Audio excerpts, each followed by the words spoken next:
The saying goes something like offense wins games, but defense wins championships.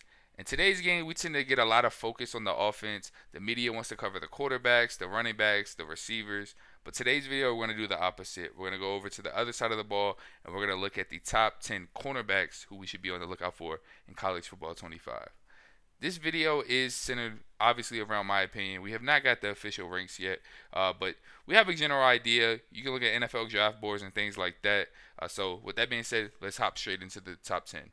Coming in at number 10, we have Kobe Bryant out of Kansas. Not that Kobe Bryant, obviously, and not the cornerback on the Seahawks either. But Kobe Bryant, he stands at 6 foot, 170 pounds. So he seems to be a little bit undersized, but if you cut on the film and actually watch him play, he isn't afraid to poke his nose into the run game and make plays in that department. PFF graded him as an 88.8 as a run defender last season, which is 11th amongst all FBS corners. And then on top of that, he had 7 interceptions since the 2022 season, which is tied for 6th amongst all cornerbacks in college football. Overall, Kobe, he possesses that versatility to play both in the slot as well as on the outside. Obviously, you want to see him put on a little bit of weight, but he's still a player to watch out for. Coming in at number 9, we have Louisville's Quincy Riley. So Quincy stands at 6 foot, 188 pounds. Last season in 2023, he started all 13 games, recorded 45 tackles, 2 interceptions, as well as 8 PBUs. And then word on the Louisville beat is that he's been absolutely balling out in spring ball, so we should expect a big season from him.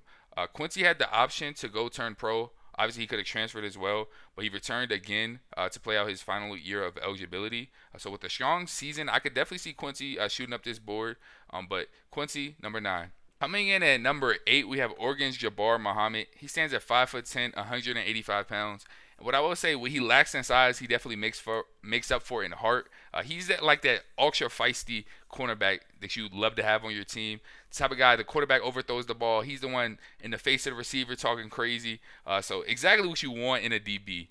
But he was on that Washington defense last year. So if he sounds familiar, that's probably where you heard the name at. And then before Washington, he was also at Oklahoma State, so he's bounced around a little bit and looking to kind of cement himself as one of the game's top corners before he declares for the draft this upcoming season.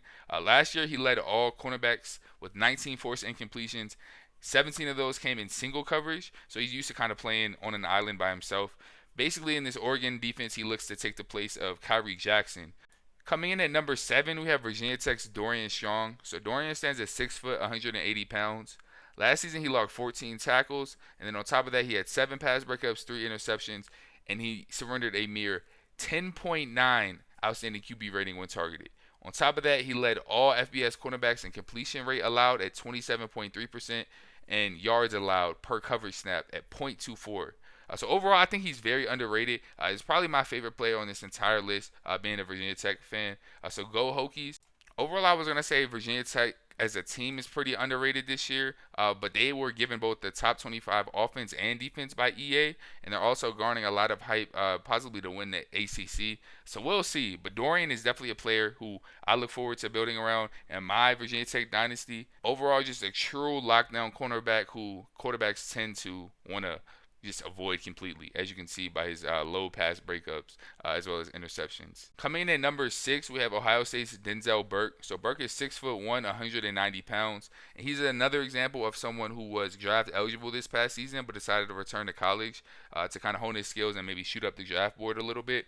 Another unique thing about Burke is that he's been impacting the game since a true freshman. He's the first true freshman to start at Ohio State since 1996 on the defensive side of the ball. So basically, he's looking to string together his 4th consecutive season as a starter, which is so unheard of nowadays with the injury red shirts as well as the COVID year. We hear guys in their 5th, 6th year finally declaring for the draft. But as a freshman, he earned All-American honors. So, and then in that same season, he was 3rd team All-Big Ten. And then last season, he was 1st team All-Big Ten. Overall, Burke is not the fastest, but he does have an extremely high football IQ, and he's well deserving of being on the top 10 cornerbacks in all of college football. And now, before I get past the halfway point, I wanted to take a second to ask you guys to like, comment, and subscribe on the video. I'm trying to get all my players Hellcats, and if you subscribe, you can help me do that. Jumping back into the list, though, we have Arizona's Takario Davis at number 5. So Davis stands at 6'4", 6'4", 195 pounds. Last season, he forced a 27.8% forced incompletion rate, which was fifth amongst all Power 5 cornerbacks. He really has that physical presence to really make every receiver feel uncomfortable. He has that high competitive and effort. So he's really a tough and fiery player, just that DB mentality that you want out of all your players. Early on in 2024, he did enter the transfer portal after the departure of his head coach, but he decided to stay, which is saying a lot because generally your head coach leaves, you leave. But this is the second or third Arizona player who I've made a video or who's been mentioned in one of my videos who decided to stay. So they're definitely building something nice over at Arizona. And then coming in at number 4, we have Notre Dame's Benjamin Morrison. So Morrison is 6 foot, 185 pounds. He has that tall frame, long arms, fluid hips, as well as top tier speed. So he's basically that prototypical outside cornerback who you want. So standing right at 6 foot. So even when he does mess up, because he still possesses that top end speed, he's able to kind of recover super quickly.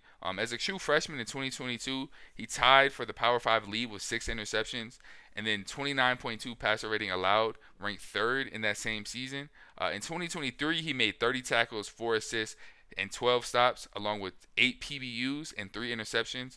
And then that resulted in a QB rating of 60.8 when targeted. So Morrison is truly a lockdown corner. For sure one that I would want to be on the lookout for, and definitely one who you should expect to be taken in the first couple of rounds. And then finally, getting over to the top 3, we have Sebastian Castro out of Iowa. So another Iowa Hawkeye who is a great cornerback. This time, Castro, he stands at 5'11", 205 pounds. He's probably the top slot cornerback in all of college football, which is a legitimate position in the NFL. So he's not the lockdown guy who you expect to see at the top of these lists, but he's super physical, highly instinctual, and this is also his 6th season. So he has a lot of experience at the college level. Last season, he allowed just 39 receptions on 72 total targets for 239 yards and 0 touchdowns. He possessed a PFF grade of 91.2, which is something that I've heard EA is really focusing on building their ratings around. So I know they partnered with PFF. And then at number 2, we have Michigan's Will Johnson. So Johnson is 6'2", 202 pounds. He has excellent speed, footwork, and ball skills, especially considering his 6'2" height. Overall, he had a 91.1 grade in man coverage, according to PFF, as a true freshman in 2022. And then on top of that, he allowed just a 29.1 passer rating into coverage as a sophomore. So that was 5th amongst all cornerbacks in college football. On 6 targets against some of the top guys last season. So Marvin Harrison Jr. and Romo Dunze. He allowed just 3 catches while also coming down with an interception. So Will Johnson could very well be the best cornerback in all of college football, but you guys should know who number 1 is, and I'll explain my reasoning here. Coming in at number 1, I have Colorado's Travis Hunter. So Hunter is 6'1", 185 pounds, and I think honestly he has the most to prove. Last season he had 30 tackles and 3 interceptions, although he did miss 3 games due to a kidney injury. But I have him this high on the list because he is an EA cover athlete. EA has been showing a lot of Colorado bias this year, so I'm expecting them to kind of overrate a bunch of the Colorado players. Not to say that Travis Hunter isn't a baller, but he is. So I think already they've top 25 offense, which makes a little bit of sense. I'll give them credit there. But top 25 defense for such a bad defense historically, as well as last season, I just don't get it. So they're going to have to inflate some of these ratings. So I think Travis Hunter is one of those guys. He might end up being a 97, 98, 99 overall on defense, on top of his probably like mid-90, like 95, 96 on offense. But overall, that is my list. If you watched this far in the video, big thank you to you. Leave a comment if you think I missed anybody. But that is my top 10 list. So once again, thank you for watching this far in the video. Make sure you like, comment, subscribe, and I will catch you guys in the next one.